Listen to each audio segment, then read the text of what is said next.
దేవుడు వరమిచ్చినా పూజారి కరుణించలేదనేది సామెత. కాని ఈ ఆలయంలో మాత్రం భక్తులు కానుకలిస్తే అవి దేవుడికి చేరకుండా అడ్డుగా ఉంటున్నారు పూజారులు. ఒక్కరు కాదు, ఇద్దరు కాదు, ఈ ఆలయంలో పూజారులు అందరూ 420 బ్యాచే. ఇది ఎక్కడో కాదు, శ్రీకాకుళం జిల్లా శ్రీకూర్మం ఆలయం.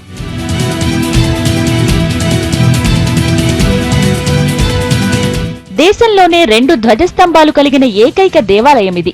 అలాంటి పవిత్ర పుణ్యక్షేత్ర ఆదాయాన్ని పూజారులు దోచుకుంటున్నారు. కొన్నేళ్లుగా ఆలయం పూజారుల కరుసన్నల్లోనే నడుస్తుంది. దేవాదాయ శాఖ అధికారాలు నామమాత్రమైపోయాయి. దీంతో పూజారులకు ఆడిందే ఆట, పాడిందే పాటగా సాగుతోంది.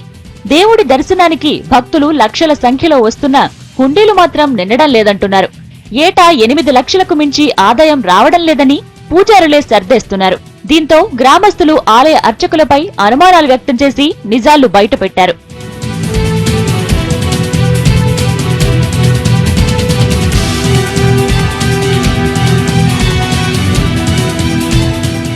ఆలయ హుండీ ఆదాయం కంటే పూజారులు దక్షిణ కలెక్షన్లకే పెద్దపీట వేసి హుండీ ఆదాయానికి గండికొట్టడంతో గ్రామస్తులు ఓ కమిటీ వేశారు. కమిటీ మెంబర్లను 2 నెలలు హుండీ దగ్గర కాపలా ఉంచడంతో పూజారుల అసలు రంగు బయటపడింది. 2 నెలల్లోనే దేవాలయ ఆదాయం ఏకంగా 12 లక్షలు వచ్చింది.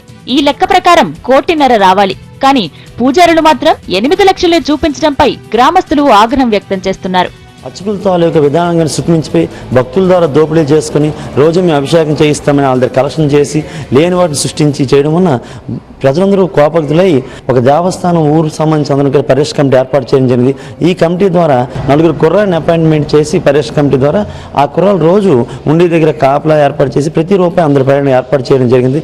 దాని ద్వారా రిజల్ట్స్ కూడా సంవత్సరానికి 12 నుంచి 18 లక్షలు వచ్చే దేవస్థానం ఉండి ఇన్కమ్ని ఒక 2 నెలల్లోనే 11 లక్షల రూపాయలు ఇన్కమ్ వచ్చింది. అర్చకులు బాగా డబ్బు తిన్న నేర్చారు.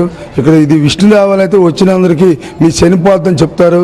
ఆ శనిపాతం చెప్పడం కూడా వాళ్ళు ఏదో శని అయినా సరిగ్గా ఏదో అనుకొని బాబు 1000 ఇచ్చి 2000 ఇచ్చండి మీ పేరున పూజ చేస్తాను డబ్బులు కలెక్షన్ కూడా జరిగింది.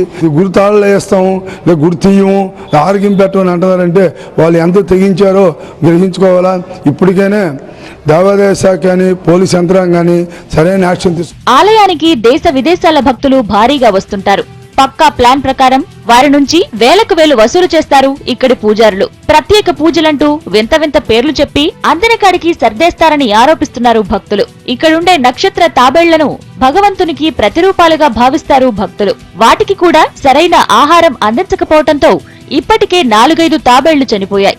ఈ ఆలయం అడుగడుగునా అవినీతికి, దోపిడీకి నిలయంగా మారిందని గ్రామస్తులు ఆవేదన చెందుతున్నారు. పూజారులంతా లక్షాధికారులయ్యారని ఆరోపిస్తున్నారు. ఇకనైనా దేవాదాయ శాఖ దీనిపై స్పందించి చర్యలు తీసుకోవాలని గ్రామస్తులు, భక్తులు కోరుతున్నారు.